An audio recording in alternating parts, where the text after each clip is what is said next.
Puji nama Tuhan, Shalom ibu-ibu Komisi Wanita Hadasa yang dikasih Tuhan. Salam sejahtera bagi kita semua. Dan dimanapun kita berada, Allah hadir bersama kita. Puji Tuhan, kita jumpa lagi di dalam ibadah pada pagi hari ini. Dan mari sebelumnya kita saat teduh.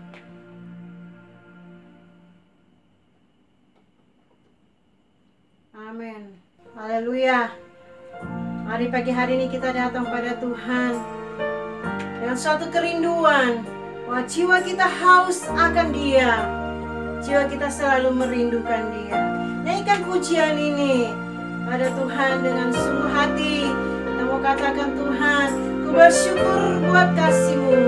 Bersyukur karena Dia menjadi pengharapan kita yang setia. Jiwaku merindukan-Mu, ya Allah yang hidup. Jiwaku haus kepadamu, ya Allah yang. Sekali lagi kita katakan, jiwaku merindukan-Mu, ya Allah yang hidup. Jiwaku haus kepadamu,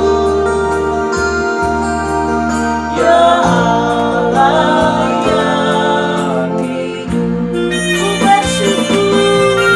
Ku bersyukur kepadamu, sumber pengharapanku,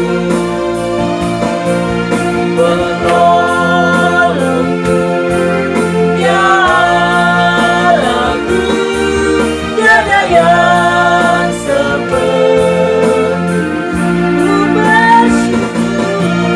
Ku bersyukur kepadamu, amin. Sumber pengharapanku, penolongku, ya Allahku, tiada yang seperti, tiada yang seperti-Mu, tiada yang seperti, tiada yang seperti-Mu Tuhan, tiada yang seperti.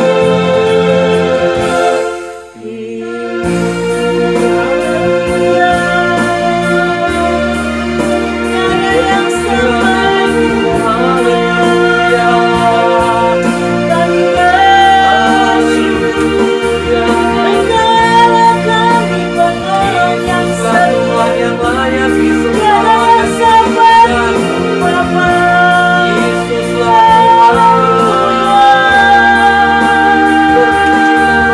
Haleluya. Kami bersyukur Tuhan, Engkaulah yang setia bagi kami. Kami bersyukur Tuhan, Engkau Allah yang menjadi sumber pengharapan kami yang setia. Haleluya. Terima kasih Bapa. Haleluya. Puji nama-Mu. Haleluya. Haleluya.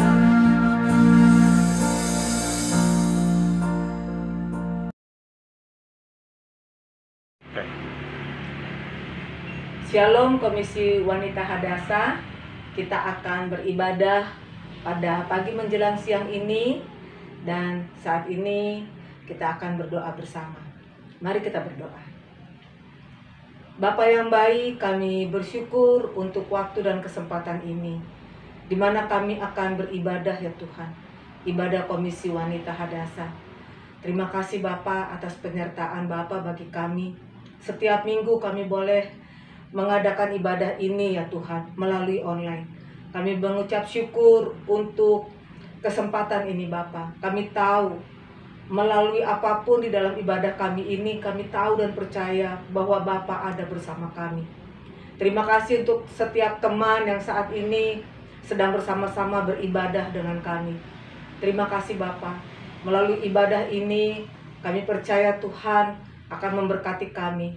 Memberkati juga setiap puji-pujian yang kami naikkan. Memberkati firman Tuhan yang akan ditaburkan bagi kami. Terima kasih Bapa yang baik. Terpujilah Tuhan, di dalam nama Tuhan Yesus Kristus, Tuhan dan Juru Selamat kami yang hidup. Kami berdoa dan mengucap syukur. Amin.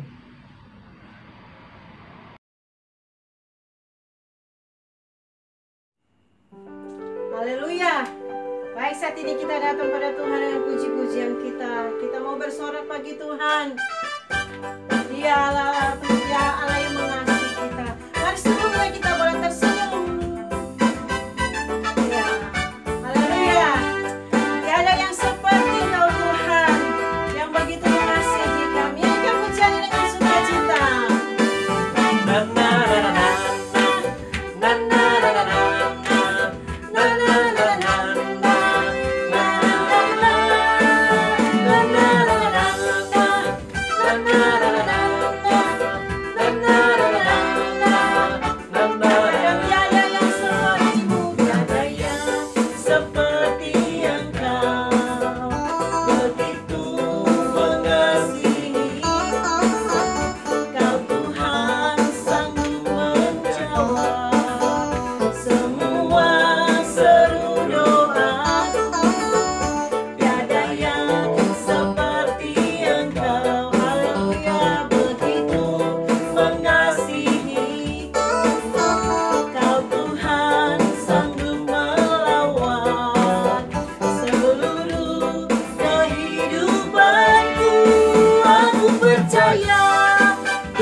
Haleluya. Saatnya ibu-ibu yang dikasih Tuhan, kita akan diberkati oleh kebenaran firman Tuhan.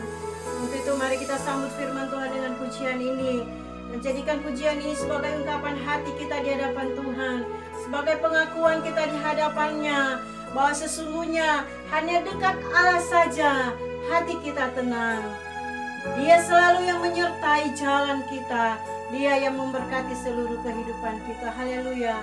Nyanyikan pujian ini dengan ungkapan yang sungguh di hadapan Tuhan. Hanya dekat Allah saja kita tenang. Haleluya. Haleluya. Allahku, rasa tenang hatiku, Kau sertai jalanku sepanjang hidupku, hanya dekat padamu. Hanya dekat padamu ada kekuatan baru, kekuatan baru. Kaulah perlindunganku, keselamatanku. Aku ingin selalu bersekutu denganmu, menikmati hadiratmu.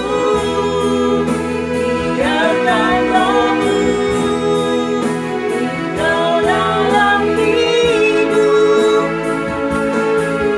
Sungguh indah bersamamu selamanya. Marilah awalkan pujian ini. Katakan sungguh di hadapan Tuhan, hanya dekat Allahku, rasa tenang hati. Haleluya.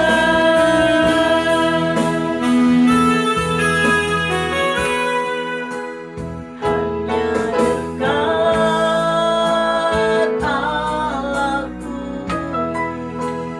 rasa tenang hatiku, Kau sertai jalanku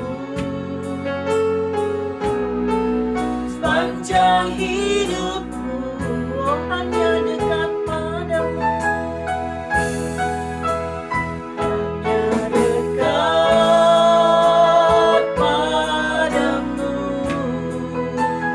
ada kekuatan baru. Kaulah perlindunganku, keselamatanku. Ku ingin selalu bersekutu denganmu, menikmati hadiratmu. Biarkan Rohmu tinggal dalam hidup. Sungguh indah bersamamu. Ingin selalu ya, bersekutu denganmu, menikmati hadiratmu. Biarkan Rohmu tinggal dalam hidup. Sungguh indah bersamamu selamanya. Sungguh indah bersamamu. Sungguh indah bersamamu. Sekali lagi katakan, sungguh indah bersamamu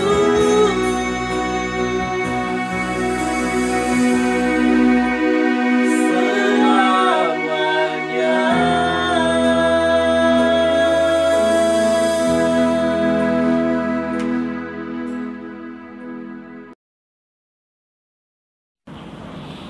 Sebelum kita mendengarkan firman Tuhan, mari kita satukan hati di dalam doa.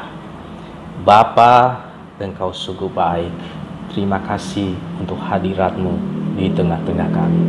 Engkau hadir di tengah-tengah kami dan Engkau melawat kami semua. Sekarang kami rindu diberkati oleh firman Tuhan. Roh Kudus, urapilah kami semua. Tolong kami, pimpin kami ke dalam seluruh kebenaran. Urapi hamba-Mu dan urapi setiap kami. Di dalam nama Yesus kami berdoa. Haleluya. Amin. Puji nama Tuhan. Shalom ibu-ibu yang dikasihi oleh Tuhan dan Pak Charlie yang terus setia melayani Tuhan di Komisi Wanita Hadasa. Berbahagialah kita hari ini masih diberi kesempatan oleh Tuhan untuk menikmati hadirat Tuhan, bersekutu dengan Tuhan dan menikmati hadirat Tuhan. Terpujilah Tuhan. Bapak Ibu, hari ini kita akan belajar bersama-sama satu topik yang sangat menarik, yaitu rahasia agar tidak tawar hati. Rahasia agar tidak tawar hati.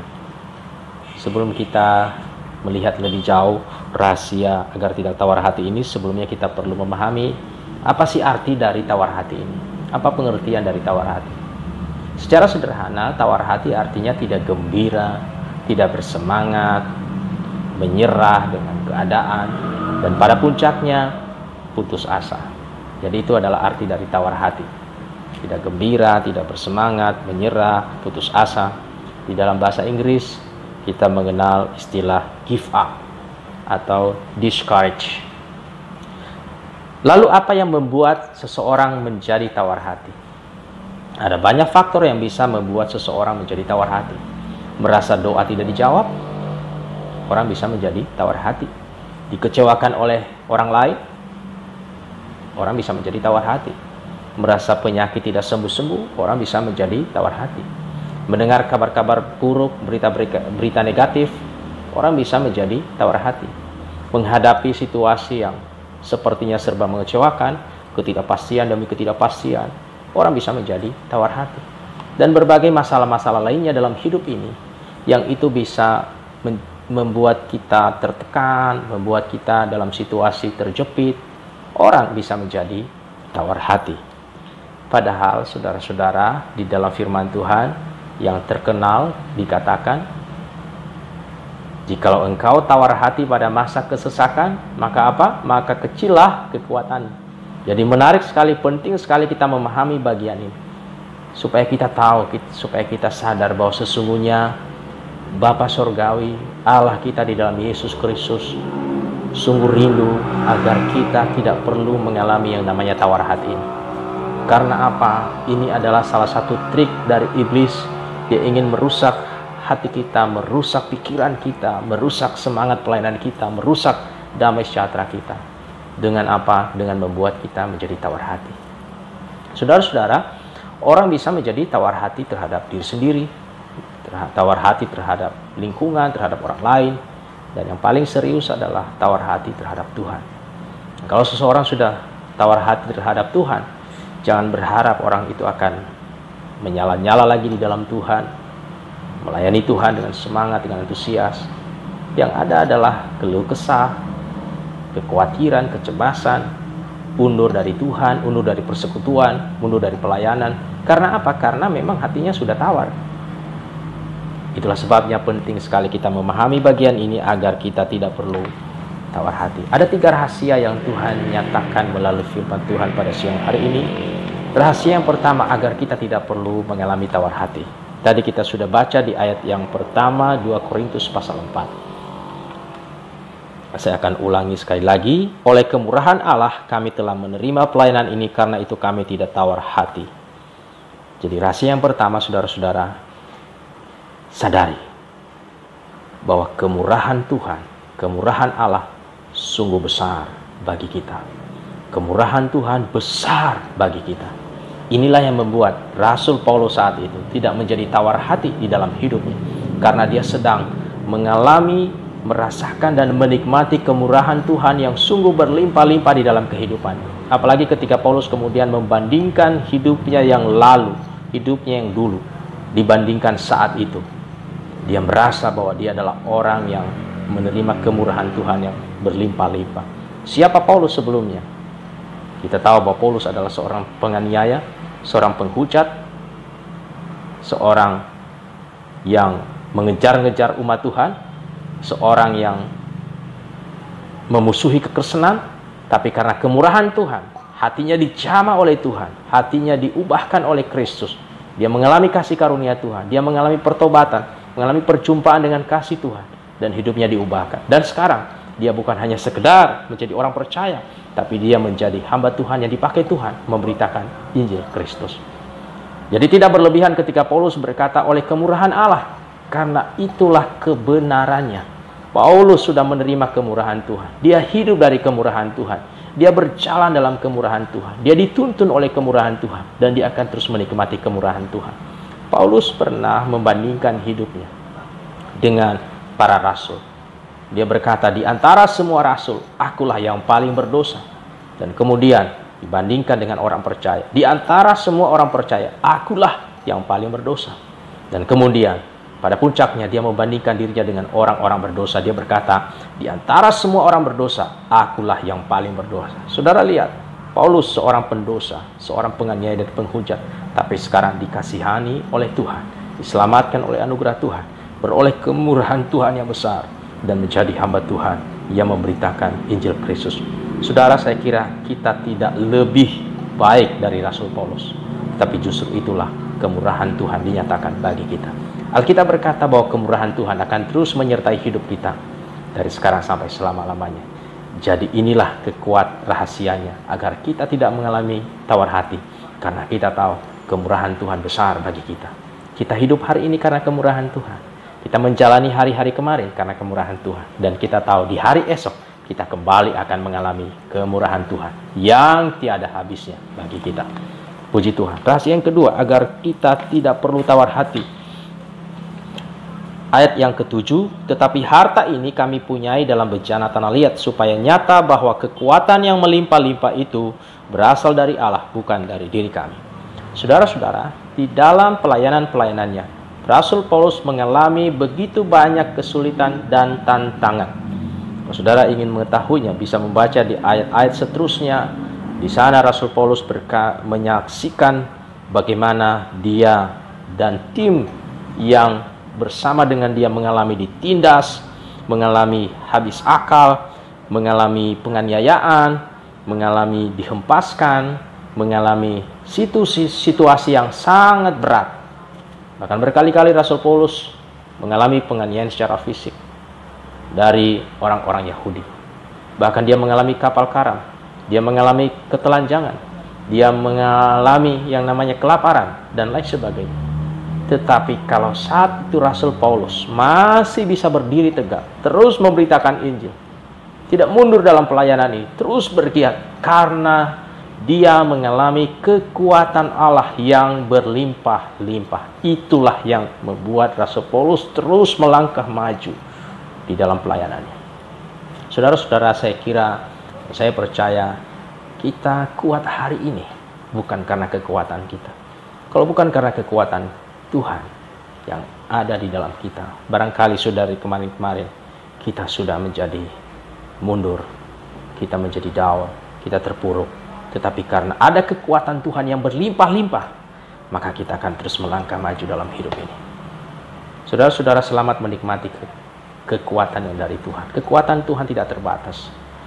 Dan kekuatan Tuhan paling nyata kita alami justru di dalam kelemahan kita.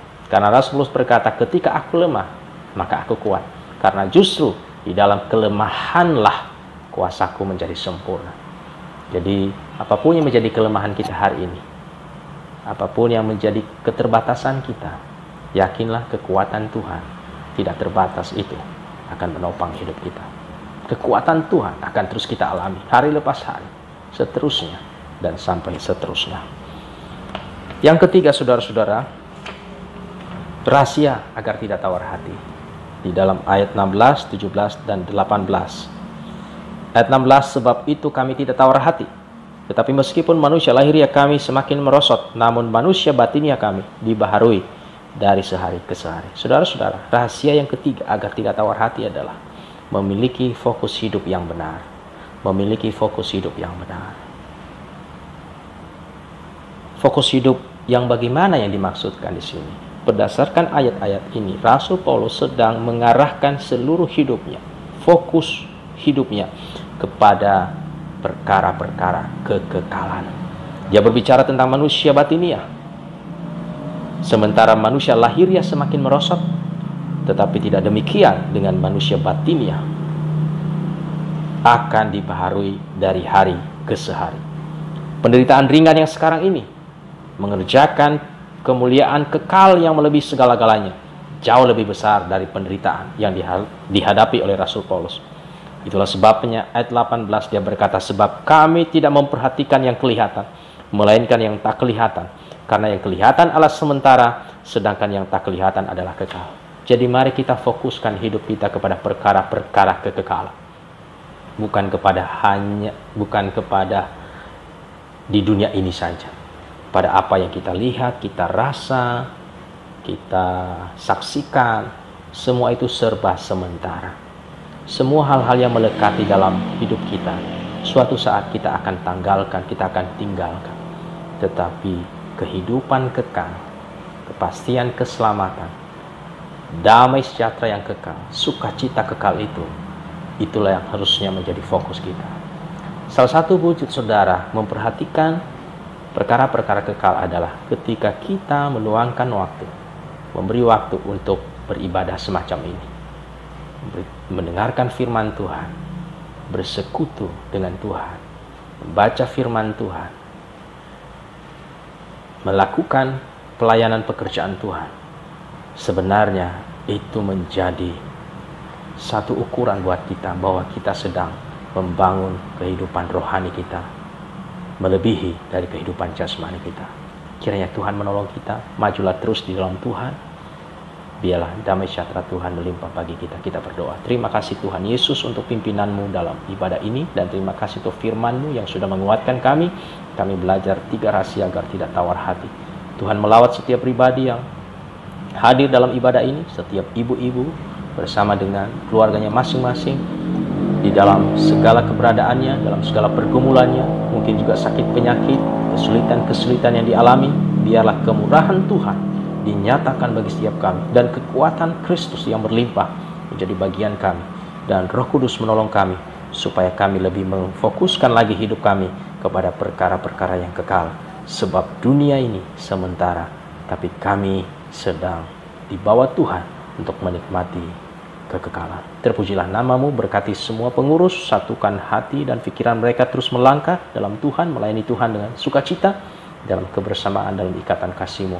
Berkati semua yang melayani hari ini tanpa terkecuali. Biarlah Tuhan terus memenuhi hidup kami semua dengan sukacita, damai sejahtera, dan pemeliharaan Tuhan yang sempurna. Di dalam nama Yesus kami berdoa. Saudara-saudara, mari angkat kedua belah tangan, arahkan hati kepada Tuhan, menerima berkat Tuhan. Kasih karunia dari Tuhan kita Yesus Kristus, dan kasih dari Allah Bapa, serta penghiburan, persekutuan Roh Kudus, menyertai kita semua dari saat ini sampai selama-lamanya. Amin. Puji Tuhan, ibadah kita sudah selesai. Selamat menikmati kebaikan Tuhan. Tuhan Yesus memberkati. Shalom.